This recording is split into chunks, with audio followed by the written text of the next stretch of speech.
ज्यादा सोचना बंद कैसे करें? क्या आप खुद को सोचने के विवशतापूर्ण दुष्चक्र में फंसा हुआ पाते हैं? आधुनिकता के इस दौर में हम सभी एक दूसरे से आगे निकलने की दौड़ डेच में लगे हुए हैं। कैसे आगे निकला जाए, ऐसी बातें सोच सोचकर हम खुद को ही बीमार बना रहे हैं। घर परिवार, नौकरी या किसी भी मुद्दे पर जरूरत से ज्यादा सोचना सेहत के लिए नुकसानदेह है।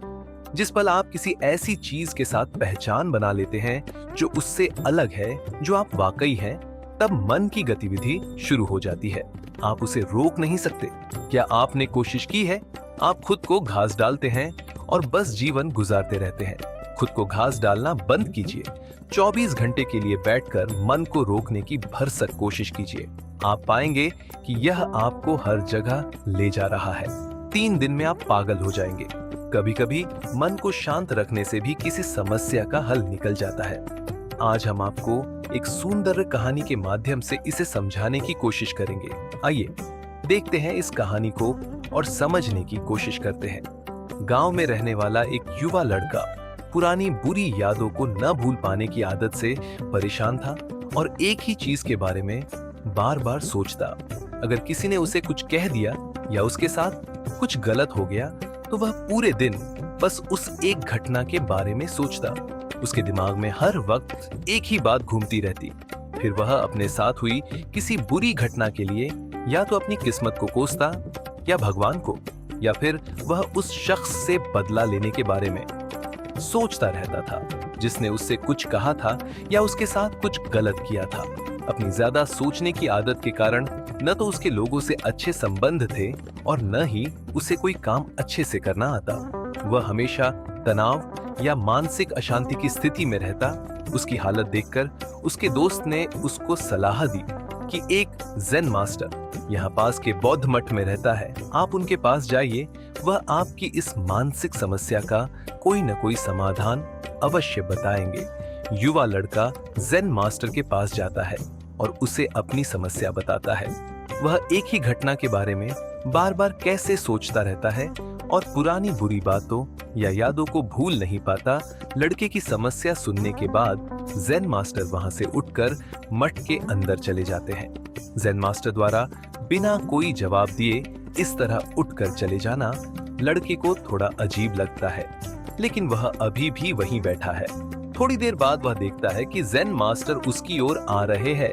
मिट्टी के गिलास में पानी भरने के बाद ज़ेन मास्टर आते हैं और लड़के के पास खड़े हो जाते हैं।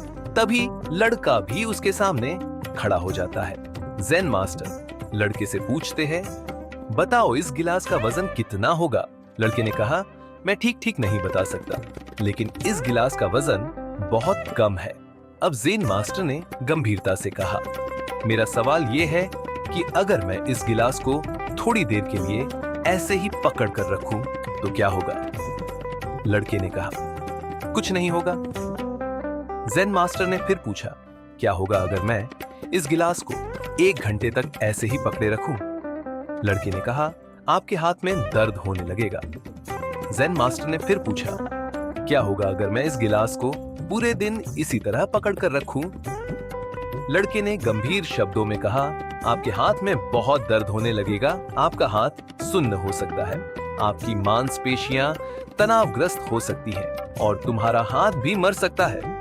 ज़ेन मास्टर ने कहा, बहुत बढ़िया, लेकिन क्या इस बीच गिलास का वजन बदल गया? लड़के ने कहा, नहीं, वजन नहीं बढ़ा। ज़ेन मास्टर ने पूछा, फिर हाथ में दर्द और मांसपेशियों में तनाव क्यों हुआ?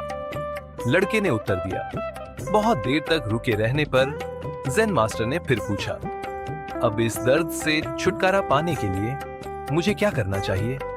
लड़के ने कहा, गिलास नीचे रख दो। ज़ेन मास्टर ने कहा, बिल्कुल, जीवन की परेशानियां ऐसी ही हैं। इन्हें कुछ देर अपने दिमाग में रखें और आपको लगेगा कि सब कुछ ठीक है। उनके बारे में लंबे समय तक सोचो और तुम्हें पीड़ा होने लगेगी और उन्हें लंबे समय तक अपने दिमाग में रखो। तब वे तुम्हें परेशान या पागल बनाना शुरू कर देंगे और तुम कुछ नहीं कर पाओगे। ज़ेन मास्टर ने लड़के की ओर इशारा करते हुए कहा, अपने जीवन में पिछली गलतियों और घटनाओं के बारे में सोचना महत्वपूर्ण है, लेकिन उससे भी ज्यादा महत्वपूर्ण है उनसे सीखना और आगे बढ़ना। अगर आप कायम रहें तो उस गिलास की तरह यह भी आपके जीवन में दर्द का कारण बनेगा। यदि आप आज भी अपने अतीत को लेकर बैठेंगे तो वह आज भी आपके हाथ से बाहर रहेगा और फिर आप भविष्य में इसके लिए पछताएंगे। यदि आप अपने द्वारा की गई गलतियों को दोहरा रहे हैं, कोशिश करें कि आज आप ऐसी गलतियां न करें जिसके लिए आपको भविष्य में पछतावा करना पड़े। इसलिए चिंता करना छोड़ दें और अपने आज के कार्यों पर ध्यान केंद्रित करें।